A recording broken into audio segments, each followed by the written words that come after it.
Assalamualaikum warahmatullahi wabarakatuh.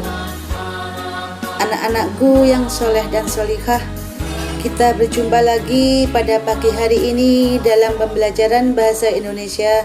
Seperti biasa, sebelum kita memulai pelajaran, marilah kita berdoa dulu.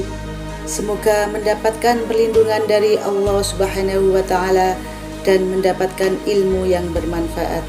Berdoa mulai. Berdoa selesai. Anak-anakku yang saya sayangi, kita masih mempelajari pembelajaran bahasa Indonesia kelas 8 tentang menelaah pola penyajian dan kaidah kebahasaan teks iklan, slogan atau poster.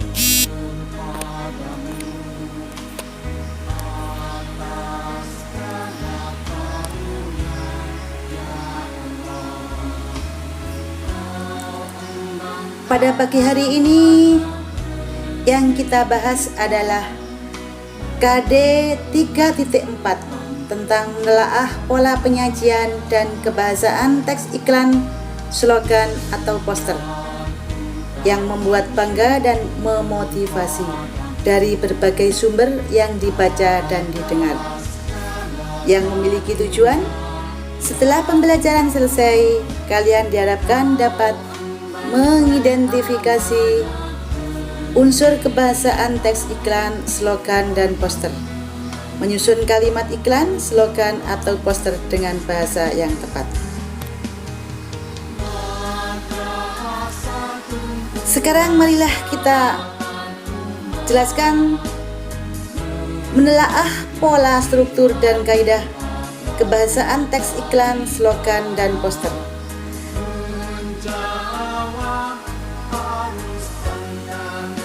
Yaitu yang pertama pola-pola penyajian iklan, yang kedua struktur teks iklan, yang ketiga kaidah kebahasaan teks iklan.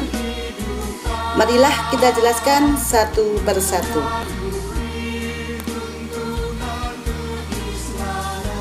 Pertama, pola-pola penyajian iklan. Di sini dalam pola-pola penyajiannya, satu, iklan media cetak. Di dalam iklan media cetak, yaitu contohnya ada iklan baris yang pemasangannya berupa baris-baris. Kemudian yang kedua, iklan kolom, yaitu iklan yang pemasangannya dalam media berupa kolom-kolom. Iklan baris itu bentuknya baris-baris. Biasanya barisnya tidak terlalu panjang karena di dalam penulisannya itu ada dananya, maka paling banyak 3-5 baris. Kemudian iklan kolom ini bentuknya berupa kolom. Yang kedua adalah iklan elektronik, yaitu iklan yang berbasis elektronik. Misalnya iklan radio dan iklan televisi. Kalau dalam iklan radio biasanya yang diiklankan itu hanya mengandalkan suara, karena tidak bisa dilihat, hanya bisa didengarkan saja. Kalau iklan televisi, iklan ini mengandung unsur suara, gambar, dan gerak. Kita bisa menyaksikan langsung melalui media elektronik televisi. Kita lihat di situ ada, kita dengar suara, kita lihat gambarnya dan gerak-geraknya. Itu iklan elektronik. Kemudian berikutnya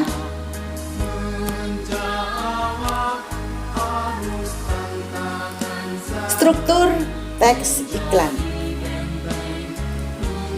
Di dalam struktur teks iklan ada dua yang dibahas, yaitu pengenalan produk. Bagian ini dapat disebut juga bagian judul.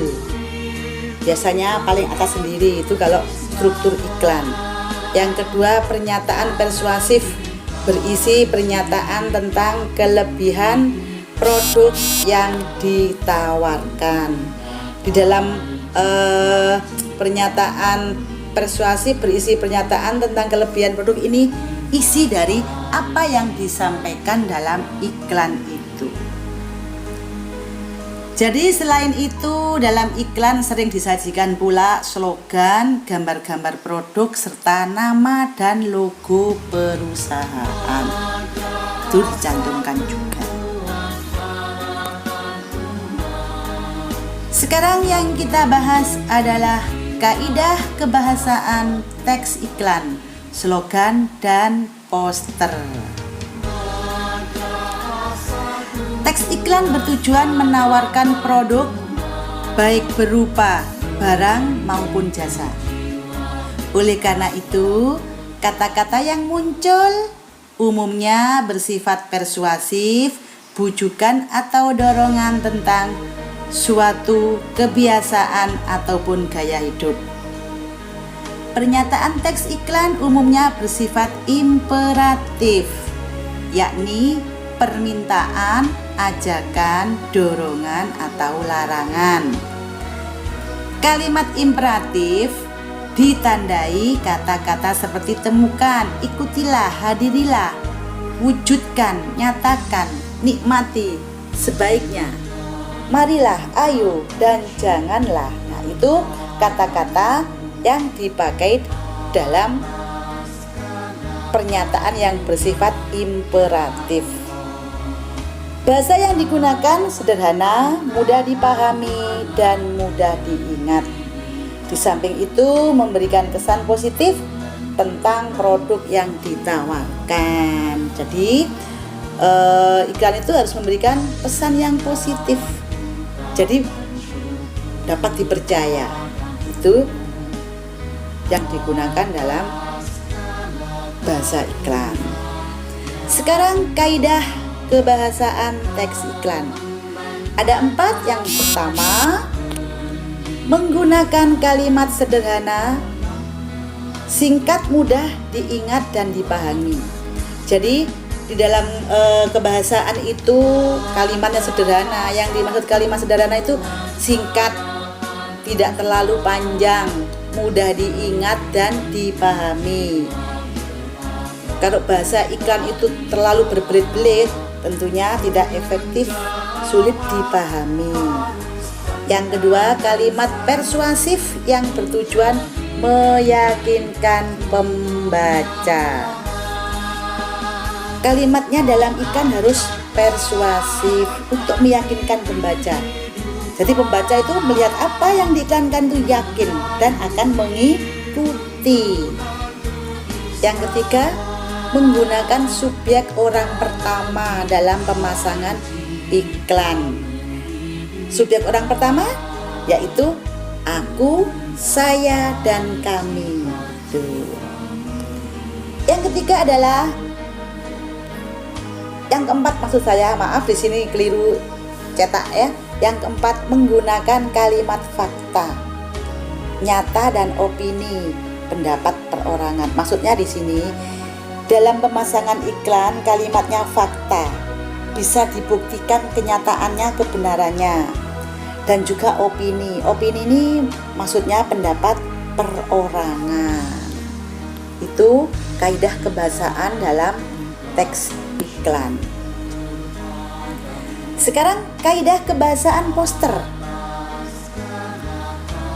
Yang pertama, bahasa singkat dan padat. Tentunya tidak jauh beda dengan iklan. Bahasanya singkat, padat, jelas maksudnya ya. Kemudian bahasanya menarik. Kalau kita pasang poster nggak menarik, tentunya yang membaca bosan, tidak ingin mengetahui. Bahasa persuasif, meyakinkan maksudnya. Itu kaidah kebahasaan poster.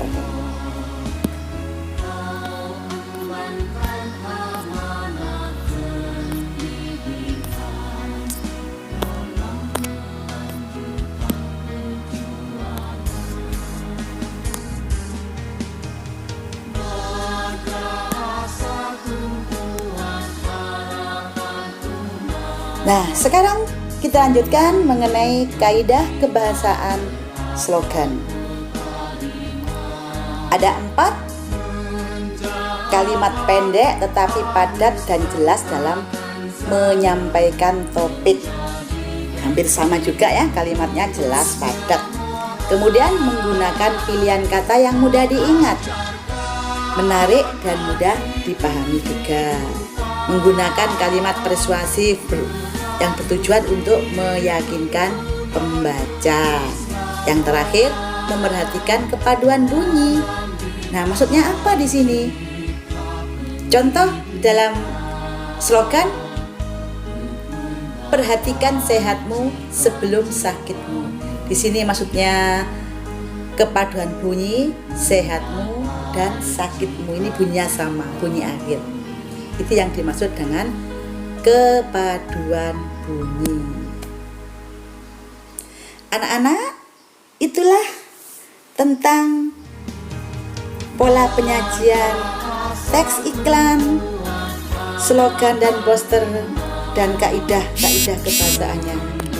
Saya kira sampai di sini pertemuan hari ini, semoga bermanfaat dan kalian dapat memahami dengan baik. Apabila ada yang ditanyakan, anak-anak menghubungi saya lewat WA. Terima kasih. Assalamualaikum warahmatullahi wabarakatuh.